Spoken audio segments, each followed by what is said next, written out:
એકવાર વેજલપુરમાં ચોંકાવનારો કિસ્સો સામે આવ્યો। વેજલપુર પોલીસ સ્ટેશનની ટીમે ગુમ થયેલ બાળકને શોધી કાઢી તેના પરિવાર સાથે મિલન કરાવ્યું। પંચમહાલ વેજલપુર પોલીસ સ્ટેશન હદ વિસ્તારના બસ સ્ટેન્ડમાં એક સગીર બાળક અસ્થિર મગજનું આશરે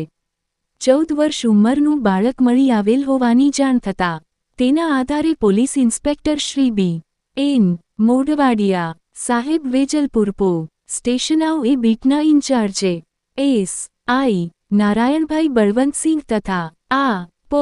કો ભીમજીભાઈ ધર્માભાઈ નાઓએ જરૂરી કાર્યવાહી કરવા સૂચના કરેલ, જે આધારે તેઓએ ખાતરી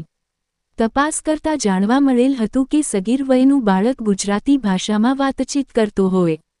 જે આધારે પૂછપરછ કરતા સગીર બાળકે જણાવેલું કે મારું નામ ગોપાલ છે અને હું મારા પિતા સાથે સોનગઢમાં રહું છું તેવું જણાવતો હોય, જેની સદર સગીર બાળકના વાલી વારસ શોધવા માટે સોશિયલ મીડિયાનો ઉપયોગ કરતા પરિવારનો સંપર્ક કરી ગુમ થયેલ સગીર વયના બાળકના દાદા સનાભાઈ છગનભાઈ નટ રહે અંદાપુર ગામ તાલુકા મોડાસા જિલ્લો અરવલ્લી નાઓએ વેજલપુર પો સ્ટેશન ખાતે બોલાવી પૂછતા જણાવેલ કે ગઈકાલે તારીખ 23/6/2025ના રોજ તેના પિતા સોનગઢજી